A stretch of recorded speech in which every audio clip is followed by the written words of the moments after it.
Mario Dumont. Une feuille de route impressionnante. Un curriculum vitae aussi long que le pont de la Confédération. C'est un problème pour les personnes du troisième âge, là, en termes de santé, les chutes.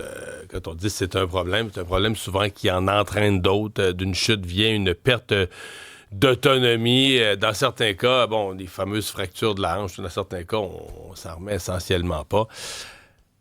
Il y a un nouveau centre d'excellence à McGill sur la santé des aînés, mais vraiment basé là-dessus, là, sur la prévention des chutes, la récupération après les chutes. Le docteur Gustavo Duque est directeur de ce centre d'excellence. Bonjour. Bonjour, M. Dumont. C'est un plaisir d'être ici. Décrivez-nous un peu votre idée et votre projet. C'est un des plusieurs projets que nous avons dans le centre d'excellence. Le centre d'excellence, c'était créé par le Louis McGill et le CIUS Centre-Ouest pour développer des idées innovatives dans le système de santé. Donc, pour ce cas particulier, on a trouvé que il y a, par exemple, vous l'avez dit, quelqu'un qui tombe, qui a une fracture de hanche, une personne d'habitude, ce sont des personnes qui sont déjà après plus vieux que 70, 75. Donc, imagine s'il y a quelqu'un qui va, après récupérer de la fracture, il doit aller à 2 places différentes dans le même village, dans la même ville. Par exemple, il doit aller pour regarder un médecin, rencontrer un médecin pour les chutes et rencontrer un médecin pour les fractures. Donc, ça, 2 systèmes, 2 services, 2 évaluations. Donc, qu'est-ce qu'on a fait? On a dit, c'est peut-être réduire cet effort dans un guichet unique où les patients viennent et les patients est évalué pour les 2, pour le risque de chute, pour le risque de fracture. Et elle peut rencontrer tous les membres d'équipes multidisciplinaires et on peut faire les tests dans la même place. Donc l'objectif, c'est de réduire les efforts de nos patients et aussi réduire les coûts pour les systèmes de santé. Les coûts, vous parlez des coûts pour le système de santé, je voyais que la France, là, c'est tellement important les chutes pour les personnes du troisième âge.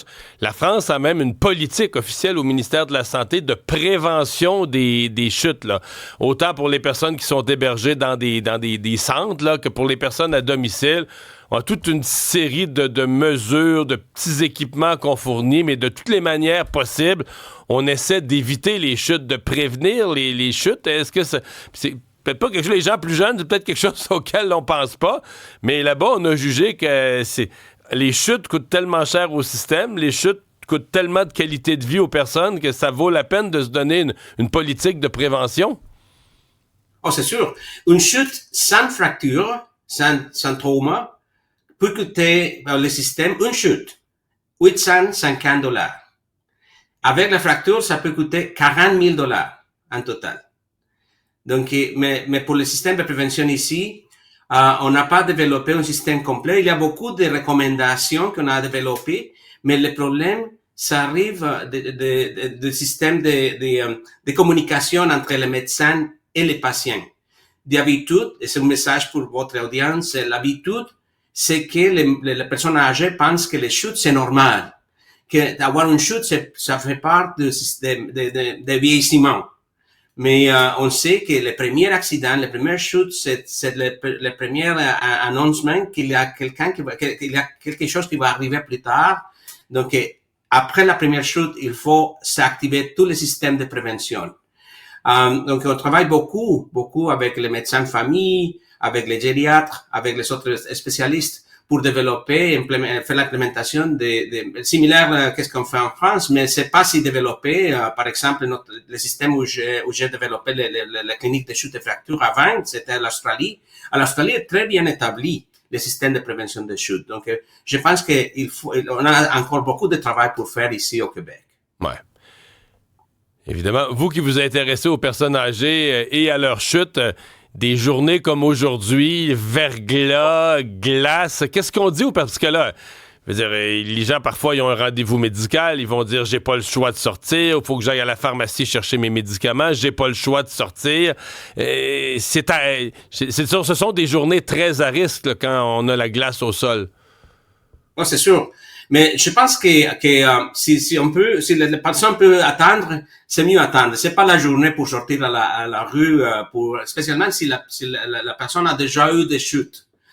Parce que si la personne a déjà eu des chutes, c'est sûr que le risque est augmenté. Il y a un autre problème, c'est qu'après les chutes, la personne revient plus préoccupée de tomber encore une fois. Donc, c'est ça qu'on appelle fear of falling. Et avec ça, la personne va pas marcher de la même façon, va avoir plus de soins, mais même le risque dans une journée comme ça, c'est clairement augmenté. Ouais. Eh bien, et la récupération après les chutes, parce que ça, c'est l'autre chose. Une personne, par exemple, âgée, qui tombe, se fracture un membre, la récupération, bon, on le sait, la récupération est moins facile. Plus t'es âgé, plus la récupération est difficile, mais est-ce qu'on a les bons outils, physiothérapie et autres, est-ce qu'on a les bons outils pour aider les personnes du troisième âge à récupérer leur autonomie? Parce que dans certains cas, moi j'entends des histoires, la chute, c'est la fin de l'autonomie. La personne tombe, puis elle retourne plus dans sa maison, elle va finir dans une résidence, ou elle récupère plus son autonomie. Est-ce que ça, on fait un bon travail pour aider les gens à récupérer leur capacité? Je pense que le système, avec les services de physiothérapie, donne un très bon travail.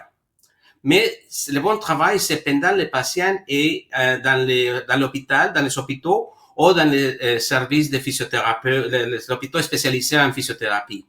Le problème, c'est après sortir des centres des hôpitaux ou des centres de physiothérapie, les patients d'habitude sont envoyés faire des systèmes d'exercice. C'est très important de continuer l'activité physique, de faire les muscles plus fortes. Mais dans ce moment, c'est le problème. Il n'y a pas une continuité de service. Quand la personne est retournée à la maison, là.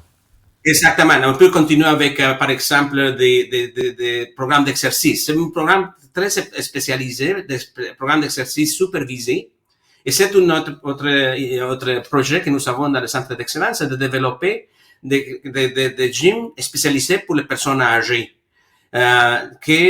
Où les services sont plus spécialisés, plus supervisés et plus l'objectif c'est la prévention directe des chutes et fractures. On n'a pas ces ressources-là à Québec en ce moment. Merci de nous avoir parlé. Continuez votre travail. Je pense qu'avec la génération nombreuse de personnes du troisième âge, c'est un sujet éminemment important pour la qualité de vie. Merci d'avoir été là. Merci beaucoup. Au revoir.